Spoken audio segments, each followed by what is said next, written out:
Everyone, जैसे हमने पिछले चैप्टर्स के PYQs को सॉल्व किया है वैसे ही हम अब 8th और 9th चैप्टर के PYQs को भी सॉल्व करेंगे। सबसे पहले हम 1 मार्क्स के क्वेश्चन सॉल्व करेंगे। पहला क्वेश्चन है 4 sec theta minus 5 theta minus 5 equal 0 है, तो हमें बताना है कॉट थीटा की वैल्यू कितनी होगी। तो हम यहाँ से लिख सकते हैं 4 sec थीटा माइनस 5 को राइट तरफ ले जाएंगे तो 5 और sec थीटा की वैल्यू हमें मिल जाएगी 5/4। अब हम बना लेंगे अपना ट्राइंगल। sec थीटा की वैल्यू हमें पता है PBP अपॉन sec थीटा हमें पता है हाइपोटेनियस अपॉन बेस होता है, तो हम इसको बना लेते हैं। अगर ये हमने थीटा लिया है तो हाइपोटेनियस मतलब 5 और बेस हो गया 4, तो sec थीटा की वैल्यू 5/4 दी गई थी, तो हमने ये बना लिया।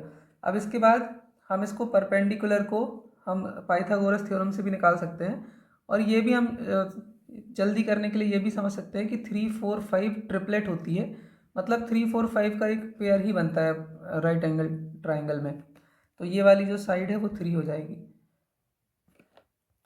हमसे पूछा है कॉट थीटा कितना होगा, तो कॉट थीटा की वैल्यू हमें पता है बेस अपॉन परपेंडिकुलर होती है, तो थीटा के लिए बेस हो जाएगा 4 और परपेंडिकुलर हो जाएगा 3, तो 4/3 is the right answer, option D. Next question है असर्शन रीजन का क्वेश्चन है ये। इसमें हमें दिया गया है कि साइन ए की वैल्यू जो है वो है 1/3, जहाँ पे ए जो है वो 0 और 90 के बीच में है। एंगल ए जो है हमारा 0 और 90 के बीच का है, तो वो कह रहा है कि कॉस ए की वैल्यू जो है वो हो जाएगी 2√2/3। इसको हम करके देखते हैं एक बार। साइन की ये हम बना लेते हैं ट्राइंगल, इसको हम ए देते हैं नाम। तो साइन मतलब होता है परपेंडिकुलर अपॉन हाइपोटेनियस, तो परपेंडिकुलर ए के लिए हो जाएगा ये और हाइपोटेनियस हो जाएगा 3। तो बेस क्या हो जाएगा ये हम पाइथागोरस थ्योरम से निकाल सकते हैं, तो हाइपोटेनियस का स्क्वायर परपेंडिकुलर का स्क्वायर और बेस को हम एक्स मान लेते हैं, तो एक्स का स्क्वायर ये हो जाएगा 3 का square 9 equal 1 plus x square. 9 - 1 मतलब 8 एक्स स्क्वायर, तो एक्स की वैल्यू हो जाएगी √8। 8 को हम लिख सकते हैं 2 × 2 × 2, तो एक्स की वैल्यू हो जाएगी 2√2। एक पेयर बाहर निकल गई तो फिर 2 और फिर √2 अंदर बचा, तो एक्स हमारा 2√2 आ गया। ये ट्राइंगल हम यहाँ पर बना लेते हैं, ये 1 था ये 3 था, तो ये 2√2 आ गया। तो अब कॉस ए की वैल्यू कितनी हो जाएगी, कॉस ए मतलब होता है बेस अपॉन हाइपोटेनियस, तो बेस हो जाएगा 2√2 और हाइपोटेनियस हो जाएगा 3। तो हमें यही बोला गया है कि अगर साइन ए की वैल्यू 1/3 है तो कॉस ए की वैल्यू 2√2/3 होगी। हाँ, असर्शन तो सही है क्योंकि 2√2/3 आ गया। और रीजन में हमें दिया गया है कि for every angle theta sine square theta plus cos square theta equal 1। तो ये तो सही बात है, एक बार हम इसको कर भी लेते हैं। तो sign square A plus cos square A equal 1 करके देखते हैं। तो साइन स्क्वायर साइन ए की वैल्यू हमें 1/3 पता है, तो 1/3 का स्क्वायर प्लस कॉस स्क्वायर ए इक्वल 1। तो अब यहाँ पर ही हम इसको ऐसे भी लिख सकते हैं कॉस स्क्वायर ए बराबर 1 और फिर ये 1/3 का स्क्वायर राइट तरफ जाएगा तो 1/9 हो जाएगा ये। तो कॉस स्क्वायर ए बराबर हो जाएगा 9 LCM 9 - 1 8। तो कॉस ए की वैल्यू हो जाएगी √8/9। तो 8 का हमने अभी देखा 2√2 बचता है और फिर यहाँ पे 9 का रूट करेंगे तो 3, 2√2/3 कॉस ए की वैल्यू हमें इस तरीके से भी मिल गई। तो हम बोल सकते हैं कि इसमें असर्शन भी सही है और इसका रीज़न भी सही है, तो ऑप्शन ए राइट आंसर है। नेक्स्ट क्वेश्चन है sine theta equal cos theta हमें दिया गया है, sine theta equal cos theta, जहाँ पे थीटा की वैल्यू 0 और 90 के बीच में है। Then the value of sec theta into sine theta, ये कितना होगा। तो हम इसका तो ये मतलब हमको यहाँ पे थीटा की वैल्यू चाहिए कि एंगल कितना है। तो हम जानते हैं कि साइन 45 की वैल्यू जो होती है वो होती है 1/√2 और कॉस 45 की वैल्यू भी 1/√2 होती है। मतलब इसमें जो थीटा है वो 45 है। इसको दूसरे तरीके से हम ऐसे भी कर सकते हैं कि साइन थीटा यहाँ लिखा रहने दिया और कॉस थीटा को लेफ्ट में ले गए, तो cos theta equal 1, sign theta upon cos theta tan theta हो जाएगा इक्वल 1। और हमको पता है कि 1 की वैल्यू जो होती है वो 1045 की होती है। इन दोनों को हम कंपेयर करेंगे तो थीटा की वैल्यू 45 आ जाएगी, मतलब थीटा हमको 45 मिल गया है। तो अब हमें यहाँ पर बस वैल्यू रख देना है, तो यहाँ पे सेक 45 इंटू साइन 45 इसकी वैल्यू रखेंगे और आंसर मिल जाएगा। तो सेक 45 की वैल्यू होती है √2 और साइन 45 की वैल्यू होती है 1/√2। ये √2 से ये √2 कैंसिल हो जाएगा, तो 1 आंसर आ जाएगा इसका। Option C is the right answer. Next question है sec theta minus tan theta equal m, then the value of sec theta plus tan theta is. इस क्वेश्चन को करने के लिए हमें आइडेंटिटी का यूज़ करना पड़ेगा। तो हमें पता है कि सेक स्क्वायर थीटा इक्वल होता है 1 + tan स्क्वायर थीटा। तो अब हम इसको इस तरीके से भी लिख सकते हैं कि sec square theta tan square theta को लेफ्ट तरफ ले आएंगे तो माइनस का बन जाएगा इक्वल्स 1। अब ये a square minus B square की जैसा बन गया है ये, तो हम इसको लिख सकते हैं a + b a - b। तो अब हम इसको sec square theta minus tan square theta को लिख सकते हैं sec theta plus tan theta into sec theta minus tan theta, sec theta minus tan theta equals 1। अब हमें sec theta minus tan theta की वैल्यू दी गई है m, तो sec theta plus tan theta और sec theta minus tan theta की value है m, तो इक्वल ये 1 हो गया। और हमसे सेक थीटा प्लस टेन थीटा की वैल्यू पूछी गई है, तो ये हो जाएगा 1/m। ये इसका आंसर आ गया। Option C is the right answer. From a point on the ground which is 30 metre away from the foot of a vertical tower. तो एक हम वर्टिकल टावर बनाते हैं और यहाँ से 30 मीटर दूर एक पॉइंट ले लेते हैं। ये हो गया 30 मीटर दूर, ये ए पॉइंट हमने यहाँ पे ले लिया और ये हमारा बीसी टावर है। तो इसके बाद लिखा गया है the angle of elevation of the top of the tower is found to be 60 degree. तो ए पॉइंट से angle of elevation top of the tower जो है ये वाला एंगल, ये 60 डिग्री हमको मिलता है। The height in metres of the tower is, तो टावर की हाइट बतानी है हमें। ये बहुत ही ईजी हो जाएगा। तो यहाँ पे हो गया 1060 हम रख देंगे, हाइट को हम h मान लेते हैं। तो 10 मतलब होता है परपेंडिकुलर अपॉन बेस, तो h/30। तो 1060 की वैल्यू होती है √3, तो इक्वल h/30। तो h की वैल्यू आ जाएगी 30√3 मीटर। तो 30√3 metre, option B is the right answer. Next question है, हमें यहाँ पर दिया गया है कॉस थीटा की वैल्यू है √3/2 एंड साइन फाई की वैल्यू दी गई है 1/2। ये दोनों अलग अलग एंगल्स हैं। इसके बाद कॉस 30 की वैल्यू होती है √3/2 और इसी तरीके से साइन 30 की वैल्यू होती है 1/2। तो हम यहाँ से कंपेयर करेंगे तो थीटा हमको 30 मिल जाएगा और यहाँ से कंपेयर करेंगे तो फाई हमको 30 डिग्री मिल जाएगा। इसके बाद हमसे पूछा गया है कि tan theta plus phi, tan theta plus phi ये कितना होगा। तो टेन थीटा हमारा आया था 30 और फाई भी 30 है, तो 30 + 30 हो जाएगा 60। तो 1060 की वैल्यू हमें पता है √3 होती है। तो option A is the right answer here. Next question है the value of theta for which 2 sine square theta equal 1/2। और थीटा की वैल्यू है 0 से 90 के बीच में। तो हम इसको इस तरीके से भी लिख सकते हैं साइन स्क्वायर थीटा इक्वल 1/2 है, ये लेफ्ट वाला 2 राइट में जाएगा तो 2 × 2 4 हो जाएगा। और साइन थीटा की वैल्यू हो जाएगी ये रूट में 1/4, तो हम इसको 1/4 को 1/2 भी लिख सकते हैं। तो साइन थीटा इक्वल 1/2 और हमें पता है कि साइन 30 की वैल्यू होती है 1/2। तो थीटा यहाँ से हमें पता चल जाएगा कंपेयर करने पे 30 degree Celsius. Option A is the right answer. Next question है at some time of the day the length of the shadow of a tower is equal to its height. तो हमने ये मान लिया कि ये हमारा टावर है और ये इसकी हाई शेडो बनी हुई है, ये है शेडो और यहाँ पे कहीं पे सन है, तो यहाँ से ये इसकी रेस आएंगी तो इस तरीके से शेडो बनेगी।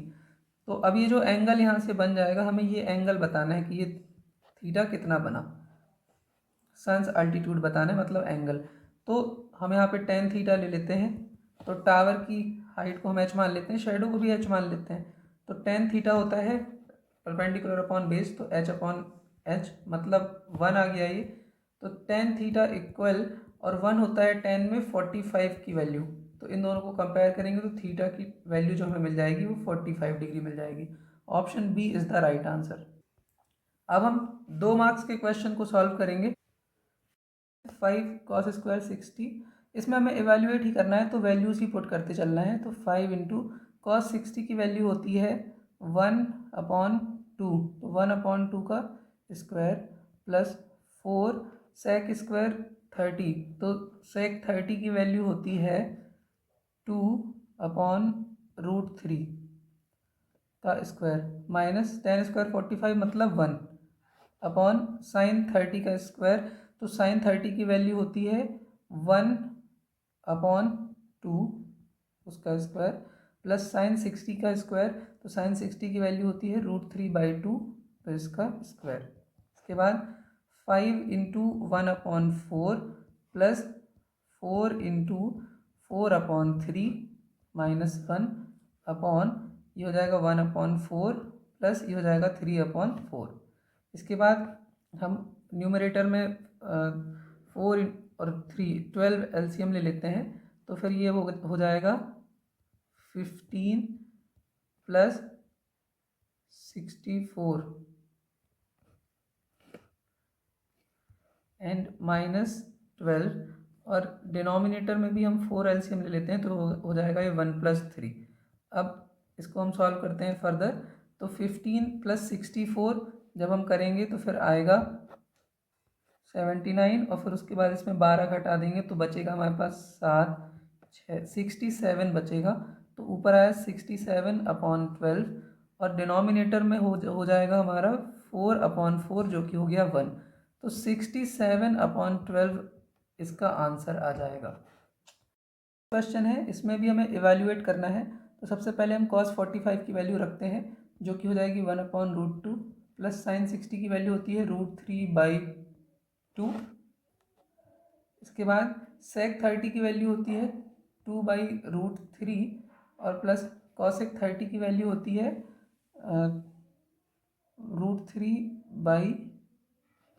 नहीं कॉसेक 30 होती है 2/1। इसके बाद न्यूमरेटर में हम 2√2 एलसीएम ले सकते हैं, तो फिर ये बचेगा 2 प्लस √3 इंटू √2 अपॉन, डिनोमिनेटर में √3 एलसीएम आ गया, तो ये हो गया 2 प्लस 2√3। इसके बाद 2 प्लस √3 इंटू √2 अपॉन 2√2, और डिनोमिनेटर है तो उसको हम इस तरीके से लिख सकते हैं √3 अपॉन 2 प्लस 2√3। अब इसको हम मल्टीप्लाई कर देते हैं, तो फिर ये बन जाएगा 2√3 प्लस √3 इंटू √3 मतलब 3√2 अपॉन, ये इसका भी मल्टीप्लिकेशन करेंगे जब हम, तो ये बन जाएगा 2 इंटू 2 4√2 प्लस 2 इंटू 2 4√3 इंटू √2। इसके बाद न्यूमरेटर को 2√3 प्लस 3√2 लिखेंगे अपॉन, डिनोमिनेटर में हम देख रहे हैं कि 4√2 कॉमन है, तो हम इसको लिख सकते हैं 1 प्लस, और यहाँ 4√2 कॉमन हो गया तो 1 प्लस √3 बचा। तो इस क्वेश्चन का आंसर यही होगा, इसके आगे हम इसको सॉल्व नहीं कर सकते। This will be the answer. Next question है, ये भी एवेल्यूएट का क्वेश्चन है। तो सबसे पहले हम यहाँ लिखेंगे 2 इंटू साइन स्क्वायर 30, तो साइन 30 की वैल्यू होती है 1/2, और इसका स्क्वायर करना है, इंटू सेक 60 मतलब सेक 60 की वैल्यू 2 प्लस टेन स्क्वायर 60, तो फिर टेन 60 की वैल्यू √3 का स्क्वायर। इसके बाद हम यहाँ लिखेंगे 2 इंटू 1/2 का स्क्वायर 4 हो गया, इंटू 2 प्लस √3 का स्क्वायर 3। इसके बाद ये कैंसिल, और फिर ये कैंसिल, तो फिर यहाँ बचेगा 1 प्लस 3, तो यहाँ आ जाएगा 4। This will be the answer of this question. इसके बाद नेक्स्ट क्वेश्चन पे चलते हैं। नेक्स्ट क्वेश्चन है सेक स्क्वायर 45, तो सेक 45 की वैल्यू होती है √2 का स्क्वायर -10² 45 मतलब 1 का स्क्वायर, और साइन स्क्वायर 45 तो साइन स्क्वायर 45 मतलब 1/√2 का स्क्वायर। अब इसको हम लोग सॉल्व करते हैं। √2 का स्क्वायर हो जाएगा 2 - 1/1/√2 का स्क्वायर तो 2 ही होगा। ये बचेगा 1/1 और फिर ये 2 ऊपर आ जाएगा, तो इसकी वैल्यू आ जाएगी 2। 2 is the answer of this question. Next question है हमारे पास, इसमें भी एवेल्यूएट ही करना है। तो 5 × 10 60 की वैल्यू होती है √3 यहाँ पर हम देख सकते हैं कि sine square 60 plus cos square 60 है, और हमें पता है sign square theta plus cos square theta 1 के बराबर होता है, तो हम यहाँ डायरेक्ट 1 लिख लेते हैं। और 10/30 की वैल्यू होती है 1/√3। तो अब ये क्वेश्चन कुछ इस तरीके से बन जाएगा 5√3/1 और फिर ये √3 को हम ऊपर ले जाएंगे तो फिर ये √3 हो जाएगा। अब 5 × √3 मतलब 3, तो इसका आंसर आ जाएगा 15। ये इसका आंसर हो गया। नेक्स्ट क्वेश्चन है 2√2 × cos 45। cos 45 होगा 1/√2 × sin 30। sin 30 की वैल्यू होती है 1/2। इसके बाद प्लस 2√3 और फिर उसके बाद cos 30 है। cos 30 की वैल्यू होती है √3/2। अब हम यहाँ पर देखेंगे ये √2 से ये √2 कैंसिल हो जाएगा और ये 2 से ये 2 कैंसिल हो जाएगा। यहाँ बचेगा 1 प्लस ये 2 से ये 2 कैंसिल, √3 × √3 मतलब 3, 1 + 3 = 4। ये इसका आंसर हो गया। नेक्स्ट क्वेश्चन है, हमें प्रूफ करना है sign theta upon 1 + cos theta plus 1 + cos theta upon sine theta, इसको 2 cosec थीटा के बराबर प्रूफ करना है। तो सबसे पहले हम लेफ्ट हैंड साइड को ले लेते हैं, sine theta upon 1 + cos theta plus 1 + cos theta upon sine theta. इस तरीके से है हमारे पास। हम इन दोनों का एलसीएम लेते हैं डिनोमिनेटर्स का, तो ये एलसीएम इसका आ जाएगा साइन थीटा और फिर 1 + cos थीटा। इसके बाद अब हम इसको जब सॉल्व करेंगे तो 1 + cos theta 1 + cos theta cancel हो जाएगा, तो साइन थीटा × साइन थीटा मतलब साइन स्क्वायर थीटा, प्लस इसके बाद आएगा ये 1 + cos थीटा का होल स्क्वायर। अब हम इसको फर्दर सॉल्व करते हैं। ये बन गया हमारा साइन स्क्वायर थीटा प्लस, अब 1 + cos स्क्वायर थीटा को सॉल्व करेंगे तो आ जाएगा 1 + cos square theta plus 2 cos theta. यहाँ पे हमने a + b का होल स्क्वायर वाली आइडेंटिटी लगा दी है। इसके बाद यहाँ बचा हमारा साइन थीटा और फिर ये हो गया 1 + cos थीटा। इसके बाद हम देख रहे हैं कि यहाँ साइन स्क्वायर थीटा है और फिर ये cos स्क्वायर थीटा है, और हमको पता है कि sign square theta plus cos square theta जो होता है वो होता है 1 के बराबर। तो अब हम यहाँ लिख देते हैं 1 प्लस ये दूसरा ये 1 दोबारा लिख दिया। इसके बाद यहाँ बचा 2 cos theta upon sine theta और फिर 1 + cos थीटा। इसके बाद 1 + 1 मतलब 2 और फिर ये 2 cos थीटा अपॉन यहाँ पे बचा साइन थीटा और फिर 1 + cos थीटा। अब इन दोनों में जब हम ऊपर 2 कॉमन लेंगे तो फिर बचेगा 1 + cos theta upon sine theta और फिर 1 + cos थीटा। अब हम देख रहे हैं कि 1 + cos theta 1 + cos theta cancel हो जाएंगे, तो फिर हमारे पास बचेगा 2/sin थीटा, और साइन 1/sin थीटा मतलब होता है cosec थीटा, तो ये हो जाएगा 2 cosec थीटा। ये बराबर आ गया हमारे राइट हैंड साइड के, और यहाँ पर हमने इसको प्रूव कर लिया। और फिर उसके बाद हम बढ़िया अपने करेंगे यहाँ पे साइन प्रूव्ड। यहाँ पे ये वाला क्वेश्चन होता है सॉल्व। नेक्स्ट क्वेश्चन है, इसमें हमें प्रूव करना है रूट के अंदर sec square theta plus cosec square theta equal tan theta plus cot theta. तो हम यहाँ पर LHS लिखते हैं, और ये रूट के अंदर सेक स्क्वायर थीटा है मतलब 1/cos स्क्वायर थीटा प्लस इसके बाद 1/sin स्क्वायर थीटा लिख सकते हैं इसको, और फिर हम आगे यहाँ sign square theta into cos square theta, और फिर यहाँ पर ये बन जाएगा sine square theta plus cos square theta. ये रूट के अंदर रहेगा। Sign square theta plus cos square theta मतलब तो 1 हो गया, और ये हो गया साइन थीटा और ये कॉस स्क्वायर थीटा, ये रूट के अंदर। अब ये रूट के अंदर है तो फिर हम इसको इस तरीके से भी लिख सकते हैं, sine theta into cos theta, और 1/साइन थीटा को हम लोग लिख सकते हैं कॉसिक थीटा, और 1/कॉस थीटा को लिख सकते हैं सेक थीटा। इसके बाद हम यहीं तक इसको छोड़ देते हैं। इसके बाद हम राइट हैंड साइड में आ जाएंगे और राइट हैंड साइड को भी इसके बराबर प्रूफ कर लेंगे तो हमारा आंसर हो जाएगा। तो राइट हैंड साइड में हमारे पास है tan theta plus cot theta, tan theta plus cot theta. Tan theta की जगह पे हम लोग लिख लेंगे sine theta upon cos theta, और कॉट थीटा की जगह लिख लेंगे cos theta upon sine theta. इसके बाद हम यहाँ एलसीएम ले लेंगे, sine theta into cos theta LCM हो गया। अब ये बन जाएगा साइन स्क्वायर थीटा और फिर ये प्लस कॉस स्क्वायर थीटा। अब sign square theta plus cos square theta तो हमें पता है 1 होता है, 1 ये बचा sign theta into cos theta, और 1/साइन थीटा को हम लोग लिख सकते हैं कॉसेक थीटा, और 1/कॉस थीटा को सेक थीटा। ये भी हमारा उतना ही आया जितना कि लेफ्ट हैंड साइड वाला सॉल्व करने पे आया था। तो इस यहाँ पे हम लोग बोल सकते हैं ये कि ये प्रूव हो गया, हेंस प्रूव्ड। इसको करने का एक और तरीका है, वो भी हम लगे हाथों देख ही लेते हैं यहाँ। तो हमें पता है कि सेक स्क्वायर थीटा जो होता है वो होता है 1+tan स्क्वायर थीटा के, ये आइडेंटिटी होती है। इसी तरीके से कॉसेक स्क्वायर थीटा जो होता है वो होता है 1+कॉट स्क्वायर थीटा के, ये भी आइडेंटिटी है। अब हम ऐसा करते हैं कि ये 1 नाम दे दिया, इसको 2 नाम दे दिया, इन दोनों को ऐड कर देते हैं। तो हमें पता है कि लेफ़्ट वाला लेफ़्ट से जुड़ता है और राइट वाला राइट से जुड़ता है। तो ये हो जाएगा फिर 1+tan स्क्वायर थीटा और फिर प्लस 1+कॉट स्क्वायर थीटा, यहाँ तक हो गया।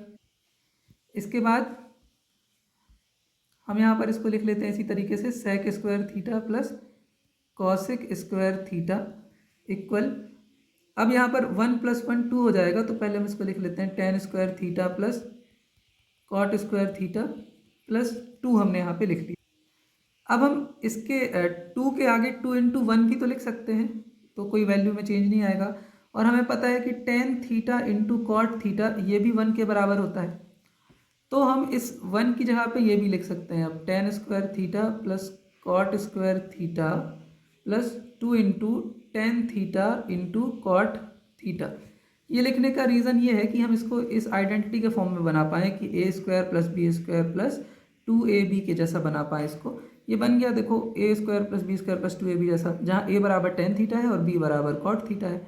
तो अब ये बन जाएगा, हमारा आइडेंटिटी यहाँ लग जाएगी, तो ये बन जाएगा tan theta plus cot theta का होल स्क्वायर। और फिर इसके बाद हम इसको लिख सकते हैं, स्क्वायर को हम उस तरफ ले जाएंगे तो फिर ये बन जाएगा sec square theta plus cosec square theta, और फिर ये रूट में हम इसको लिख सकते हैं, ये बराबर हो जाएगा tan theta plus cot theta. और यहाँ पर हमने इसको दूसरे तरीके से भी प्रूव कर लिया है, और यहाँ पे ये क्वेश्चन ख़त्म होता है। नेक्स्ट क्वेश्चन है, हमें a की वैल्यू 60 डिग्री दी गई है और b की वैल्यू 30 डिग्री दी गई है। हमें वेरीफाई करना है कि साइन a प्लस बी मतलब साइन 60 प्लस 30 बराबर होगा साइन a मतलब sine 60 into cos 30 plus cos 60 into sine 30। तो साइन 60 प्लस 30 हो जाएगा 90 डिग्री। इसके बाद साइन 60 की वैल्यू हमें पता है ये होती है √3/2, और कॉस 30 की वैल्यू होती है, कॉस 30 की वैल्यू भी होती है √3/2 प्लस कॉस 60 होता है 1/2, और साइन 30 भी 1/2। इसके बाद लेफ्ट तरफ हमें साइन 90 दिया है, साइन 90 की वैल्यू हमें पता है 1 होती है। इसके बाद √3 × √3 मतलब हो जाएगा 3/4 प्लस ये 1/4, ये 1 इक्वल यहाँ 4 एलसीएम आ गया, तो ये 3 + 1, यहाँ 1 इक्वल ये 4/4, यहाँ 1 इक्वल 1 हो गया।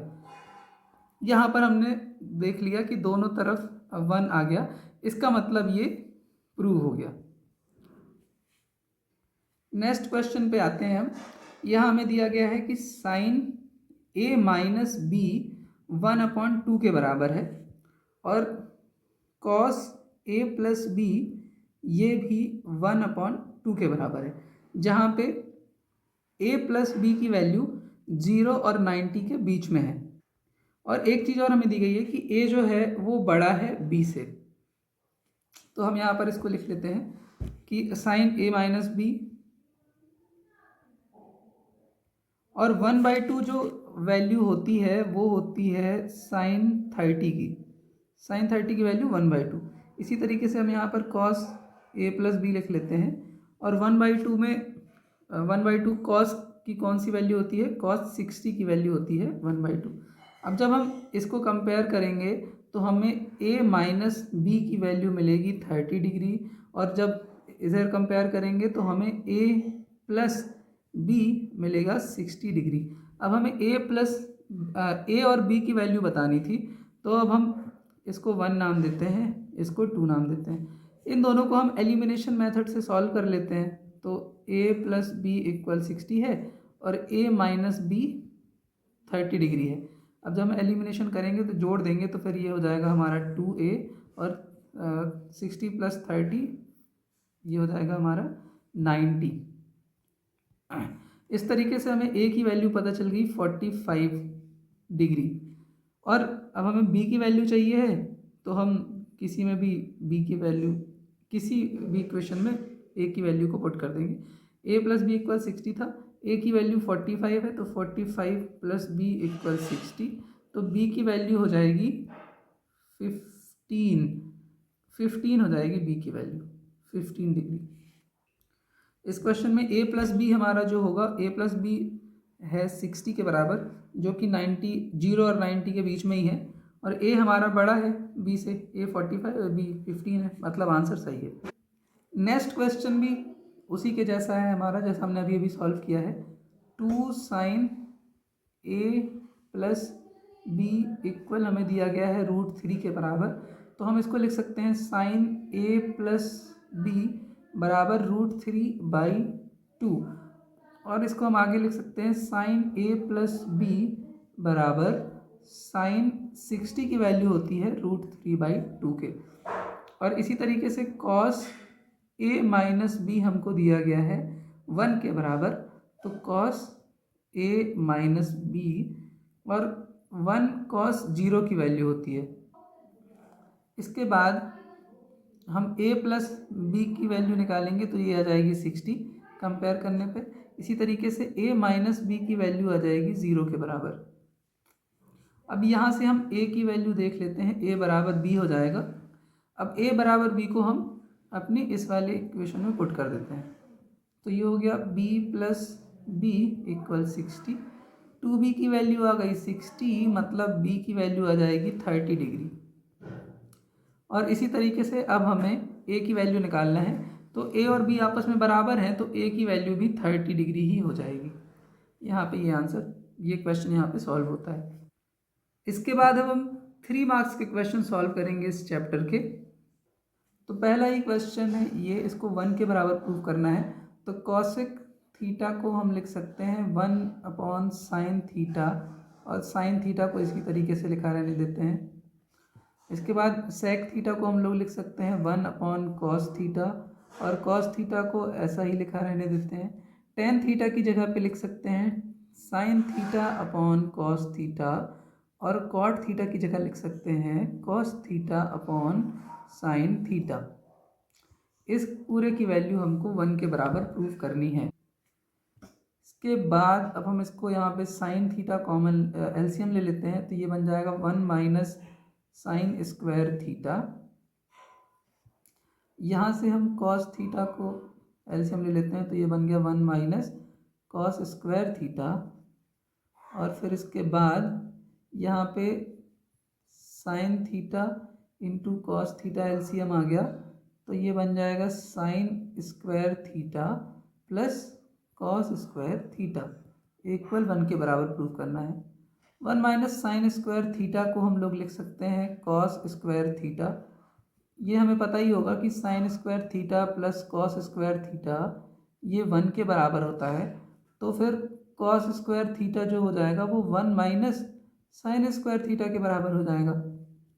तो यही 1 माइनस साइन स्क्वायर थीटा की जगह पे हमने कॉस स्क्वायर थीटा लिख दिया है। ये हो गया अपॉन साइन थीटा इंटू, अब ये 1 माइनस कॉस स्क्वायर थीटा है, इसकी जगह पे हम लोग साइन स्क्वायर थीटा भी लिख सकते हैं upon cos theta into sign square theta plus cos square theta है, ये तो 1 के बराबर होता है, ये आइडेंटिटी ही है जो कि हमें पता है। Sign theta into cos theta equals 1। अब यहाँ पे ये साइन थीटा है, ये साइन थीटा से कैंसिल और ये साइन थीटा से कैंसिल, इसी तरीके से ये कॉस और ये कॉस इस कॉस स्क्वायर थीटा से कैंसिल, तो यहाँ पर बचता है 1 और फिर यहाँ भी बचता है 1। 1 इक्वल 1, लेफ्ट हैंड साइड बराबर राइट हैंड साइड, और हम बोल सकते हैं कि ये हमने प्रूव कर लिया। नेक्स्ट क्वेश्चन है, इसमें हम सबसे पहले लेफ्ट हैंड साइड को देखते हैं। लेफ्ट हैंड साइड में पहले हम साइन ए और कॉस ए, ये पहले हम एलसीएम ले लेते हैं, sign A minus cos A, और यहाँ पे sign A plus cos A, हमने ये एलसीएम ले लिया। तो अब यहाँ पर हमारे पास आएगा sign A plus cos A का होल स्क्वायर, और उसके बाद यहाँ आएगा sign A minus cos A का होल स्क्वायर। इसके बाद हम यहाँ पर a प्लस बी का होल स्क्वायर वाली आइडेंटिटी लगा देंगे, तो ये बन जाएगा sine square A plus cos square A plus 2 into sine A into cos A. इसके बाद sign A minus cos A का होल स्क्वायर में भी आइडेंटिटी हम लगाएंगे, sine square A plus cos square A minus 2 sine A into cos A. इसके बाद नीचे a minus B A plus B के फॉर्म में लिखा हुआ है ये, तो हम इसको लिख सकते हैं sign square A minus cos square ए। अब हम यहाँ पर देख रहे हैं कि ये 2 साइन ए कॉस है और ये 2 साइन ए कॉस है, ये प्लस माइनस के हैं तो कैंसिल हो गए। अब ऊपर ये हमारे पास साइन प्लस कॉस स्क्वायर ए है, और इसी तरीके से यहाँ sign square A plus cos square ए है, ये दोनों हमें पता है कि 1 हो जाएंगे, तो 1 प्लस 1 बचेगा, और नीचे हमारे पास बचेगा साइन स्क्वायर ए माइनस, अभी हमें राइट हैंड साइड में साइन चाहिए है, तो इस कॉस स्क्वायर ए की जगह पे हम लोग लिख सकते हैं 1 माइनस साइन स्क्वायर ए। अब ये बन जाएगा 1 प्लस 1 मतलब 2, और फिर ये हम इसको ऐसे लिख सकते हैं साइन स्क्वायर ए माइनस 1, और माइनस माइनस ये प्लस का साइन स्क्वायर ए हो जाएगा। इसके बाद ये हो गया 2, और फिर ये साइन स्क्वायर ए जुड़ जाएगा, तो हो गया ये 2 साइन स्क्वायर ए और माइनस 1, ये हमारा राइट हैंड साइड के बराबर आ गया है, और ये हमने इसको प्रूव कर लिया है। नेक्स्ट क्वेश्चन है हमारे पास, इसमें हम लेफ्ट हैंड साइड ले लेते हैं, तो हम पहले तो साइन थीटा को कॉमन ले लेते हैं, तो ये बचेगा 1 माइनस 2 साइन स्क्वायर थीटा, और डिनोमिनेटर में हम कॉस थीटा को कॉमन ले लेते हैं, तो यहाँ पर बचेगा 2 कॉस स्क्वायर थीटा माइनस 1। अब हम देख रहे हैं कि यहाँ पे sine theta upon cos theta लिखा हुआ है, तो इसको हम डायरेक्ट लिख सकते हैं टेन थीटा के बराबर। उसके बाद 1 माइनस, अब ये 2 हमने लिखा, 2 के बाद साइन स्क्वायर थीटा है, और हमें पता है कि sign square theta plus cos square theta ये 1 के बराबर होता है, तो कॉस स्क्वायर थीटा जो है, ये साइन स्क्वायर थीटा जो है, ये हो जाएगा 1 माइनस कॉस स्क्वायर थीटा के। तो हम इस साइन स्क्वायर थीटा की जगह पर लिखने वाले हैं 1 माइनस कॉस स्क्वायर थीटा, तो 1 माइनस कॉस स्क्वायर थीटा, ये साइन थीटा की जगह पे हमने लिख दिया। यहाँ पे हम ये वाला ब्रैकेट लगा देते हैं। इसके बाद नीचे हमें मिल रहा है डिनोमिनेटर में 2 कॉस स्क्वायर थीटा माइनस 1। इसके बाद टेन थीटा वैसा का वैसा लिख दिया।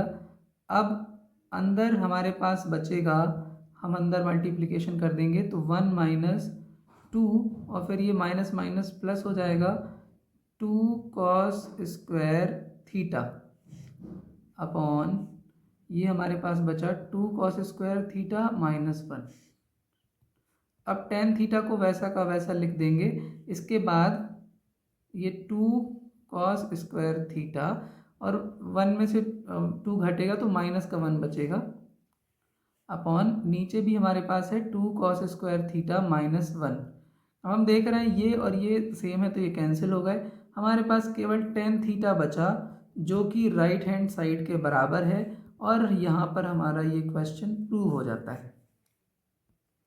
होपफुली आप ये क्वेश्चंस खुद से ट्राई कर रहे हैं। आपको ये क्वेश्चन पहले खुद से करना है, उसके बाद इसका सॉल्यूशन देखना है। ठीक है, अब हम अगले क्वेश्चन पे चलते हैं। अगला क्वेश्चन हमारे पास ऐसा है, यहाँ हमें टेन थीटा की वैल्यू दे दी गई है 1/√7। इस क्वेश्चन में हमें लेफ्ट हैंड साइड में हम शुरू करते हैं। कॉसेक स्क्वायर थीटा है तो कॉसेक स्क्वायर थीटा को हमें पता है, हमें आइडेंटिटी पता है इसकी, हम इसको लिख सकते हैं 1 + कॉट स्क्वायर थीटा माइनस, अब सेक स्क्वायर थीटा की आइडेंटिटी हमें पता है 1 + टेन स्क्वायर थीटा होती है, लेकिन हम यहाँ इसको पहले से ही 1 - टेन स्क्वायर थीटा लिख लेते हैं, ब्रैकेट हटा दिया है, अपॉन कॉसेक स्क्वायर थीटा को अगेन 1 + कॉट स्क्वायर थीटा लिख सकते हैं प्लस 1 + सेक स्क्वायर थीटा को 1 + टेन स्क्वायर थीटा लिख सकते हैं। हमें यहाँ पे टेन थीटा की वैल्यू दी गई है तो हम टेन थीटा लाने की कोशिश करते हैं, तो ये 1 से तो ये 1 कैंसिल हो जाएगा, तो अभी कॉट स्क्वायर थीटा बचा। कॉट स्क्वायर थीटा को हम 1/टेन स्क्वायर थीटा लिख सकते हैं, कॉट थीटा टेन थीटा का उल्टा होता है माइनस टेन स्क्वायर थीटा। इसी तरीके से यहाँ डिनोमिनेटर में 1 + 1 2 हो गया और प्लस कॉट स्क्वायर थीटा, तो कॉट स्क्वायर थीटा को हम 1/टेन स्क्वायर थीटा लिख देते हैं और फिर टेन स्क्वायर थीटा इस तरीके से आ गया। इसके बाद 1/टेन स्क्वायर थीटा, तो टेन स्क्वायर थीटा की हम वैल्यू पुट कर देते हैं, तो 1/√7 का स्क्वायर होगा ये, तो फिर 1/7 हो जाएगा और 7 सीधे हम ऊपर लिख देते हैं, फिर 7 माइनस और फिर ये 1/7 हो जाएगा क्योंकि टेन स्क्वायर थीटा है। इसके बाद ये 2 + 1/टेन स्क्वायर थीटा है तो फिर ये 7 हो जाएगा और फिर प्लस 1/7 हो जाएगा।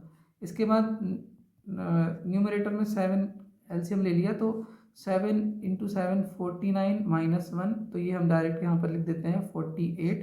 इसके बाद डिनोमिनेटर में भी 7 एलसीएम आएगा, तो सबसे पहले ये 14 फिर 49 + 1, ये 7 से ये 7 कैंसिल हो जाएगा, तो न्यूमरेटर में 48 बचेगा और फिर इसके बाद डिनोमिनेटर में 49 + 1 50 और फिर 14 64 बचा। अब इसको सिंप्लीफाई करते हैं, 4 से करेंगे तो 12 बार और फिर ये 16, फिर 4 × 12 4 × 16, तो 3/4 सिंप्लीफाई करने में हमारा आ जाएगा ये 48/64, ये 3/4 के बराबर आ जाएगा और यही हमें प्रूव करना था, तो ये राइट हैंड साइड के बराबर आ गया, हम इसको लिख देंगे प्रूव्ड। इसको हम दूसरे तरीके से करेंगे तो भी आंसर हमारा वही आएगा। एक बार हम दूसरा तरीका भी ट्राई कर लेते हैं। तो कॉसेक स्क्वायर थीटा है, कॉसेक स्क्वायर थीटा को हम लिख सकते हैं 1/साइन स्क्वायर थीटा और सेक स्क्वायर थीटा को 1/कॉस square theta upon cosec square theta मतलब 1/साइन स्क्वायर थीटा और सेक स्क्वायर थीटा मतलब 1/कॉस स्क्वायर थीटा। अब हम यहाँ पर न्यूमरेटर में sign square theta cos square theta को एलसीएम ले लेते हैं, तो ये बन जाएगा cos square theta minus sign square theta. इसके बाद डिनोमिनेटर में भी साइन स्क्वायर थीटा और कॉस स्क्वायर थीटा को हम एलसीएम ले लेते हैं, तो ये बन जाएगा sine square theta plus cos square theta. इसके बाद ये sign square theta cos square theta, तो ये कैंसिल हो जाएंगे। अब कॉस स्क्वायर थीटा हमारे पास बचा माइनस साइन स्क्वायर थीटा बचा और डिनोमिनेटर में sign square theta plus cos square theta बचा जो कि 1 के बराबर होता है। इसके बाद अब हमें टेन थीटा की वैल्यू दी गई है, हमें टेन थीटा चाहिए है, तो हम ऐसा करते हैं कि यहाँ न्यूमरेटर में भी कॉस स्क्वायर थीटा से मल्टीप्लाई कर देते हैं और डिनोमिनेटर में भी कॉस स्क्वायर थीटा लिख देते हैं। तो इसके बाद जब हम इसको लिखेंगे तो ये cos square theta upon cos square theta minus sign square theta upon cos square theta और फिर ये कॉस स्क्वायर थीटा हमारा वैसा का वैसा लिखा रहा, तो ये बचा, ये हो गया हमारा 1 minus tan square theta into cos square theta, ये हमारा आया। इसके बाद अब हम यहाँ पर लिखेंगे 1 माइनस टेन स्क्वायर थीटा है, तो 1 माइनस टेन स्क्वायर थीटा मतलब 1/√7 का स्क्वायर, तो 1/7 हो गया। इसके बाद अब बारी आती है कि कॉस स्क्वायर थीटा को क्या लिखा जाए। तो हमें टेन थीटा की वैल्यू दी गई है 1/√7, हम ये थीटा इसको मानते हैं, तो 1/√7 ये बन गया। तो अब हाइपोटेनस हम निकाल सकते हैं पाइथागोरस से। तो 1 + √7 का स्क्वायर तो 7, तो ये 8 √8 आ जाएगा हाइपोटेनस, तो ये √8 आ गया। तो कॉस थीटा की वैल्यू क्या हो जाएगी, कॉस थीटा की वैल्यू हो जाएगी √7/√8। तो फिर कॉस स्क्वायर थीटा की वैल्यू हो जाएगी 7/8। तो हम डायरेक्ट यहाँ पे 7/8 यहाँ पर लिख देते हैं। इसके बाद 7 एलसीएम है, तो फिर ये 7 - 1 इंटू 7/8। इसके बाद 7 - 1 तो 6 हुआ, और ये 7 से ये 7 कैंसिल, तो नीचे 8 बस बचा। तो अब ये सिंप्लीफाई करेंगे तो 3 बार, और नीचे ये 4 बार, 3/4 इस तरीके से भी हमारा आ जाएगा। तो हम जिस तरीके से भी सॉल्व करना चाहें आंसर वही आएगा। नेक्स्ट क्वेश्चन है हमारे पास, इसमें हम लेफ्ट हैंड साइड से चलते हैं। तो टेन थीटा की जगह पर हम लिख लेते हैं sine theta upon cos theta, और फिर ये कॉट थीटा की जगह लिख सकते हैं हम लोग cos theta upon sine theta, plus cot theta की जगह लिख सकते हैं cos theta upon sine theta, और फिर टेन थीटा की जगह लिख सकते हैं sine theta upon cos theta. अब हम इसको लिख लेंगे sine theta upon cos theta upon, और फिर ये साइन थीटा हम यहाँ पे एलसीएम ले लेंगे, तो ये बन जाएगा sine theta minus cos theta. इसी तरीके से हम यहाँ भी कर लेते हैं, ये cos theta upon sine theta हो गया, और फिर यहाँ एलसीएम ले लिया हमने कॉस थीटा, तो फिर ये बचा हमारे पास cos theta minus sine theta. अब हम देख रहे हैं कि ये sine theta upon cos theta, और फिर ये sine theta minus cos theta, हम इस तरीके से भी लिख सकते हैं। और साइन थीटा डिनोमिनेटर में है, तो न्यूमरेटर में आ जाएगा, तो साइन स्क्वायर थीटा बन जाएगा। और फिर यहाँ पर sign theta minus cos theta है, तो यहाँ पर हम माइनस कॉमन ले लेंगे, तो ये इस तरीके से बन जाएगा cos theta upon sine theta, और नीचे कॉस थीटा है तो ये ऊपर जाकर कॉस स्क्वायर थीटा हो गया। और फिर इसके बाद हम यहाँ पर इसमें से माइनस कॉमन ले लेंगे, तो फिर ये बन जाएगा साइन थीटा और माइनस कॉस थीटा, तो साइन इसके उल्टे हो गए। इसके बाद ये जो माइनस हमने कॉमन लिया है, तो हम इसको ऐसा भी लिख सकते हैं डायरेक्ट यहाँ पर ऐसा। अब हम देख रहे हैं कि डिनोमिनेटर में साइन थीटा है, कॉस थीटा है, और sign theta minus cos theta दोनों में है। तो हम जब एलसीएम लेते हैं तो जो चीज़ कॉमन है उसको एक बार लिखते हैं, साइन थीटा एक बार हमने लिख दिया, फिर कॉस थीटा लिख दिया, और फिर उसके बाद sign theta minus cos theta दोनों तरफ था, तो ये हमारा एलसीएम हो गया पूरे का। इसके बाद अब हम यहाँ पर इसको जब आगे सॉल्व करेंगे तो ये बन जाएगा sine cube theta minus cos cube theta. अब हम यहाँ पर आइडेंटिटी लगा सकते हैं ए क्यूब माइनस बी क्यूब वाली, जो कि होती है ए माइनस बी और फिर A square plus B square plus A B. Identity हम लगाएंगे तो ये बन जाएगा sine theta minus cos theta, और फिर उसके बाद ए स्क्वायर मतलब sine square theta plus B square मतलब cos square theta plus sine theta into cos theta upon sine theta into cos theta, और फिर sine theta minus cos theta. हम ये देख रहे हैं कि sine theta minus cos theta ये दोनों में है, तो ये कैंसिल हो गया। अब ऊपर बचता है हमारे पास sine square theta plus cos square theta, जो कि 1 के बराबर होता है। तो 1 plus sine theta into cos theta upon sine theta into cos theta हमारे पास बचा। अब हम इसको अलग अलग करके लिख लेते हैं, तो 1 upon sine theta into cos theta, 1 upon sine theta cos theta plus sine theta cos theta upon sine theta into cos theta. तो 1/sin थीटा को हम लोग लिख सकते हैं कॉसेक थीटा और 1/cos थीटा को लिख सकते हैं सेक थीटा, और ये तो 1 के बराबर हो ही जाएगा। और ये हम देख रहे हैं कि राइट हैंड साइड के बराबर है, और हेंस ये वाला क्वेश्चन प्रूव हो जाता है। और यहाँ पर हमने 3 मार्क्स के क्वेश्चन भी कंप्लीट कर लिए हैं। अब हम 5 मार्क्स के क्वेश्चन देखेंगे। क्वेश्चन है a pole 6 metre high is fixed on the top of a tower. तो हमने एक ये टावर बना लिया यहाँ पे, और इस टावर की हाइट हमें नहीं पता है तो हमने इसको h मान लिया। इसके ऊपर एक पोल फिक्स है जो कि 6 मीटर हाइट है उसकी। इसके ऊपर हम पोल बना लेते हैं, ये हमारा हो गया पोल, 6 मीटर हाई ये पोल है। इसके बाद angle of elevation of the top of the pole is observe from a point P on the ground is 60 degree. तो कोई पॉइंट P है इस ग्राउंड पे, ये हो गया मान लेते हैं P, ये P पॉइंट है। तो इस पॉइंट P से टॉप ऑफ द पोल का जो एंगल ऑफ एलिवेशन, ये इस पॉइंट से इस पॉइंट तक का ये एंगल ऑफ एलिवेशन जो है वो 60 डिग्री का है, और ये 60 डिग्री है। इसके बाद and the angle of depression of the point P from the top of the tower, ये टॉप ऑफ द टावर है। तो यहाँ से हम एक ये लाइन बना लेते हैं इमेजिनरी। यहाँ से हमें एंगल ऑफ डिप्रेशन जो इस पॉइंट P का दिया गया है, ये दिया गया है 45 डिग्री। तो ये 45 डिग्री है, तो फिर ये वाला एंगल भी 45 डिग्री हो जाएगा।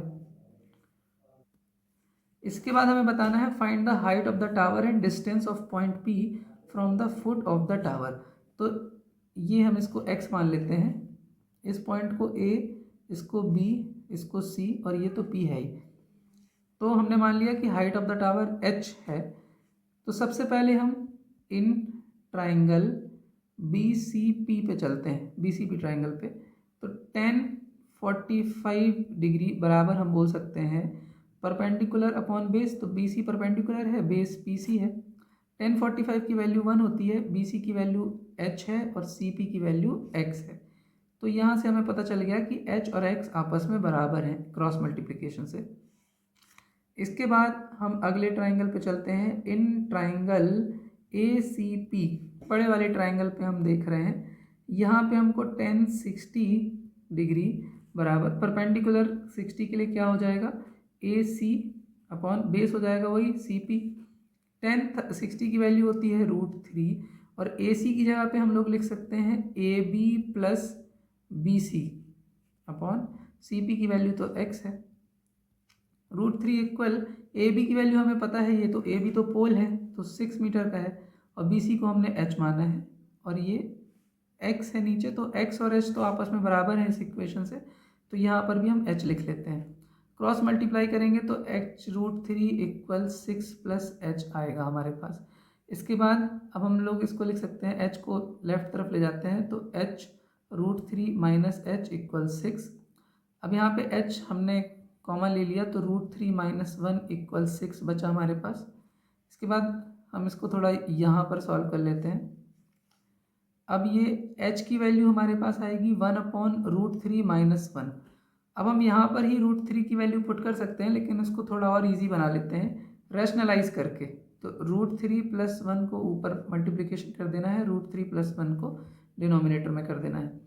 तो अब ये हमारे पास आ जाएगा 6 इंटू √3 प्लस 1 अपॉन ये √3 माइनस 1 और फिर √3 प्लस 1, ये a minus B A plus B के फॉर्म में है। तो √3 का स्क्वायर माइनस 1 का स्क्वायर, तो √3 का स्क्वायर मतलब तो 3, और 1 मतलब ये इतना आ जाएगा। तो 3 माइनस 1 हम डायरेक्ट लिख देते हैं यहाँ पे, ये 2, ये 2 से ये 6 को हमने जब सिंप्लीफाई किया तो 3 आया। तो 3 और फिर √3 की वैल्यू दी गई है 1.73 प्लस 1, तो ये बन जाएगा 3 इंटू 2.73, जिसकी वैल्यू आ जाएगी 8.19। 8.19 मीटर हमारा जो है वो h आया। तो अब हम यहाँ पर लिख सकते हैं इसको, hence the height of the tower is 8.19 metre. और हमें पता है कि टावर और जो डिस्टेंस है वो दोनों इक्वल हैं आपस में, ये वाली इक्वेशन से। तो हम यहाँ पर लिख सकते हैं कि डिस्टेंस इज ऑल्सो 8.19 मीटर। यहाँ पे ये क्वेश्चन हो जाता है सॉल्व। यहाँ पे क्वेश्चन सॉल्व हो गया। अब हम नेक्स्ट क्वेश्चन पे चलते हैं। नेक्स्ट क्वेश्चन है the angle of elevation of a jet plane from a point A on the ground is 60 degree. हम अपना जेट बनाते हैं। यहाँ पे ये हो गया हमारा जेट, थोड़ा ज़्यादा अच्छा बन गया है, कोई बात नहीं। ये हमारा ग्राउंड है। इस ग्राउंड पे एक पॉइंट है ए। यहाँ से एंगल ऑफ एलिवेशन इस जेट का जो हमें दिया गया है वो 60 डिग्री दिया गया है। इसके बाद after a flight of 30 seconds the angle of elevation changes to 30 degree. तो आगे हमें ये दिया गया कि after a flight of 30 seconds, 30 second बाद the angle of elevation changes to 30 degree. तो अब हमें ये सोचना है कि ये जेट जो है 30 सेकेंड बाद आगे आएगा कि इस तरफ जाएगा। तो अगर हमने जेट को इस तरफ ले गए तो हम देख रहे हैं तो एंगल ऑफ एलिवेशन तो बढ़ गया ना, 60 डिग्री से ज़्यादा हो गया, तो जो कि नहीं हो सकता है। मतलब ये है कि जो हमारा जेट है इसकी डायरेक्शन हमको बदलनी पड़ेगी ज़रा। कोई बात नहीं, फिर से अच्छा डायग्राम बना लेंगे। ये हमारा जेट है, ये 30 सेकेंड आगे को चला गया यहाँ को।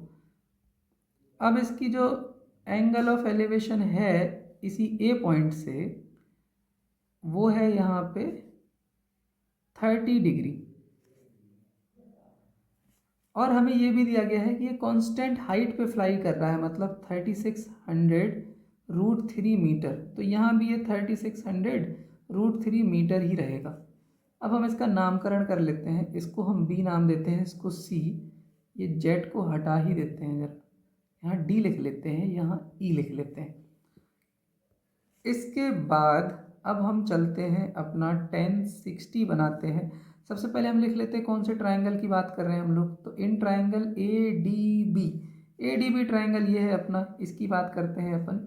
यहाँ अपन लोग लिख सकते हैं कि 1060 डिग्री बराबर होगा परपेंडिकुलर जो कि डी बी है अपॉन बेस। 1060 की वैल्यू √3 होती है, डी बी की वैल्यू हमें पता है कि ये 3600√3 है, और ए बी जो है ये हमें नहीं पता है।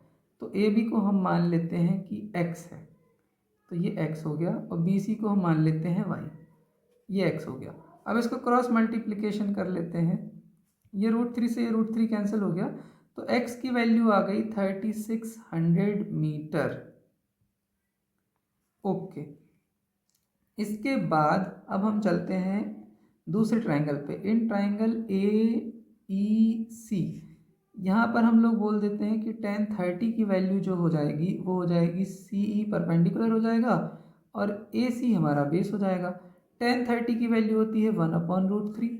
CE तो हमें पता ही है कांस्टेंट हाइट पे उड़ रहा है, तो 3600√3, और AC जो है वो होगा AB + BC, मतलब x + y।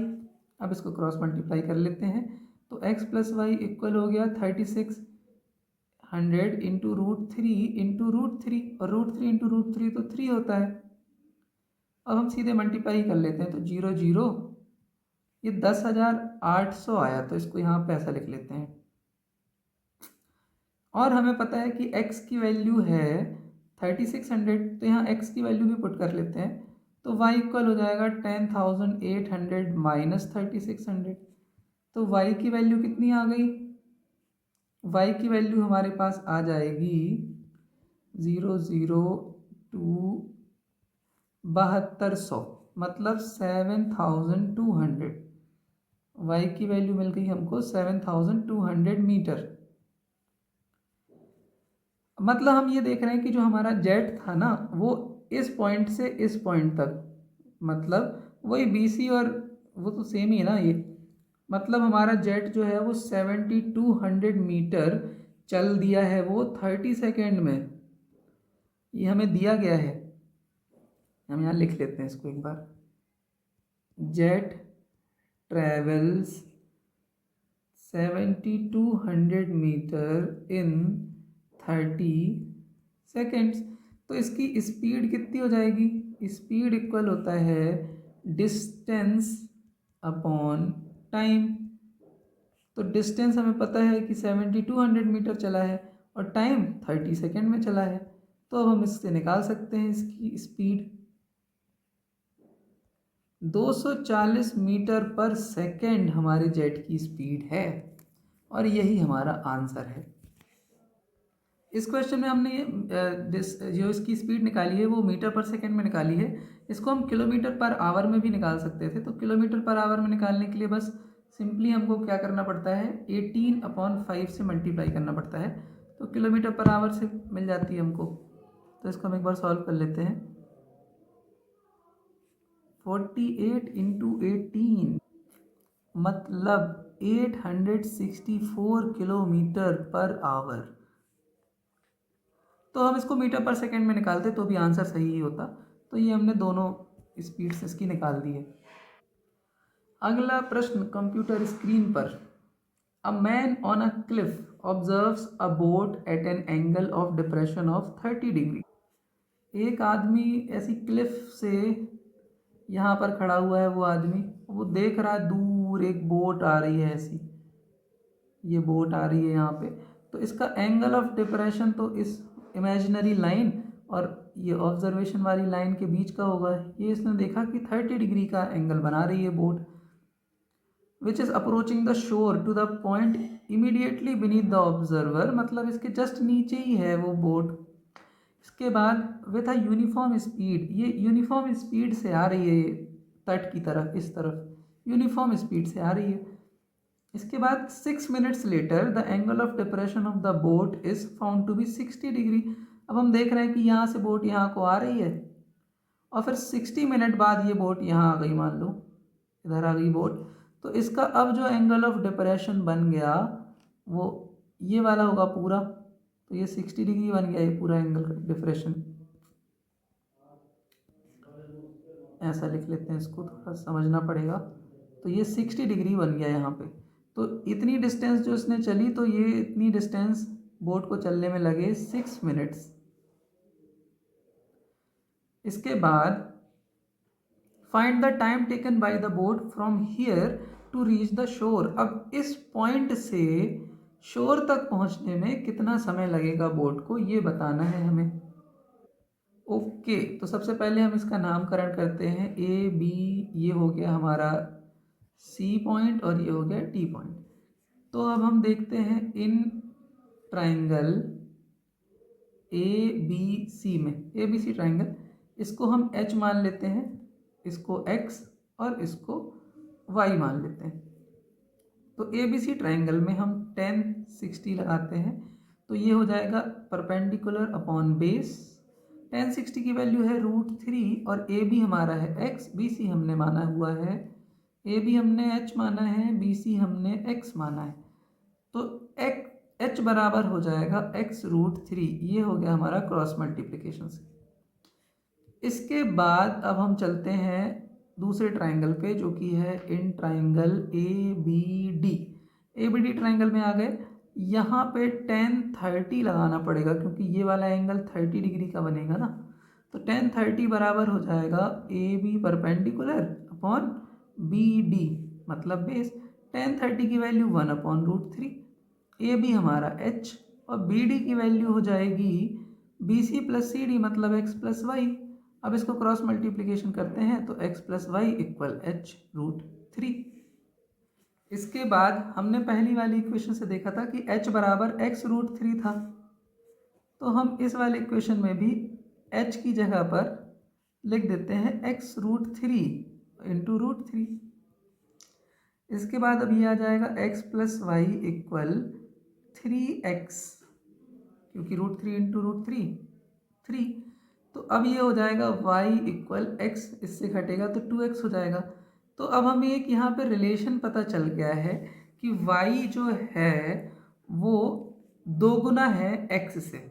मतलब जो CD हमारी डिस्टेंस है, इस डायग्राम में देखो कि CD जो हमारी डिस्टेंस है वो BC डिस्टेंस से दोगुनी है। तो अब हमें ये भी दिया गया है कि बोट हमारी सेम स्पीड से चल रही है।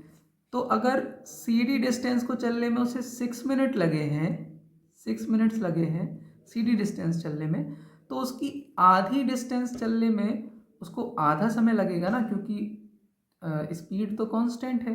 तो CD डिस्टेंस चलने में 6 मिनट लगा है, तो फिर CB डिस्टेंस जो कि x है, x डिस्टेंस चलने में उसका आधा लगेगा, तो 3 मिनट्स लगेगा। ये हमारा आंसर हो जाएगा। ओके, अब हम नेक्स्ट क्वेश्चन पे चलते हैं। नेक्स्ट क्वेश्चन है हमारे पास, from a window 15 meter high above the ground in a street, the angle of elevation and depression of the top and foot of another house on the opposite side of the street are 30 and 45 degree respectively. मतलब हम यहाँ पर पहले number एक बना लेते हैं window. ये हमारी विंडो है जो कि 15 मीटर हाई है। अब इधर से एक इसके सामने एक और बिल्डिंग है। इसका इन्होंने दिया है कि एंगल ऑफ एलिवेशन जो दिया गया है इसका, यहाँ से एंगल ऑफ एलिवेशन दिया गया है इसका, वो है 30 डिग्री। और जो एंगल ऑफ डिप्रेशन है, एंगल ऑफ डिप्रेशन जो इस हाउस का हमें इस विंडो से दिया गया है, वो दिया गया है 45 डिग्री। तो ये 45 है, तो फिर ये भी 45 हो जाएगा। अब इसके बाद हम यहाँ नाम दे देते हैं इसको ABCDE। अब हमें ये पूछा गया है find the height of the opposite house. हाँ, तो अपोजिट हाउस की हाइट पता करनी है हमको। तो यहाँ पे हमें BD बराबर 15 मीटर है, तो जितना BD होगा उतना ही CE होगा, जस्ट सामने ही है वो। तो CE बराबर भी हो जाएगा 15 मीटर। हम AC को H मान लेते हैं, तो जो हमारा सामने वाला हाउस है उसकी हाइट हो जाएगी 15 + H मीटर। तो सबसे पहले हम इन ट्राइंगल ABC में चलते हैं। ABC ट्राइंगल में हम देखते हैं 10 30 हम लेते हैं, तो ये हो जाएगा परपेंडिकुलर अपॉन बेस, तो AC अपॉन BC। 10 30 की वैल्यू होती है 1/√3। AC की वैल्यू हो जाएगी H हमने मानी है, और BC की वैल्यू हमें नहीं पता है, तो हम इसको X मान लेते हैं। तो जितना BC होगा उतना ही DE होगा, तो ये इसको भी X मान लेते हैं। अब यहाँ से हमें एक रिलेशन पता चल जाएगा X = H√3। इसके बाद अब हम दूसरे ट्राइंगल पे चलते हैं, ट्राइंगल DBE ट्राइंगल। इसमें हम देखते हैं कि 10 45 बराबर हो जाएगा perpendicular BD upon base DE के। 10 45 मतलब 1, BD की वैल्यू हमने 15 मानी है, DE X है, तो X की वैल्यू भी हमको मिल गई 15 मीटर। यहाँ से हमें X की वैल्यू पता चल गई 15 मीटर। तो अब फर्स्ट वाले इक्वेशन में हम X की वैल्यू पुट कर देंगे, तो हमें H की वैल्यू पता चल जाएगी। ये फर्स्ट वाला इक्वेशन है हमारा, इसमें हम वैल्यू पुट करते हैं, तो X मतलब 15 = H√3। तो H की वैल्यू आ गई 15/√3। इसको हम रैशनलाइज कर लेते हैं, तो ये हो गया 15√3/3, तो 35, तो 5√3 आ गया H। तो अभी हमें √3 की वैल्यू 1.732 दी गई है, तो 5 × 1.732 जब हम करेंगे तो आ जाएगा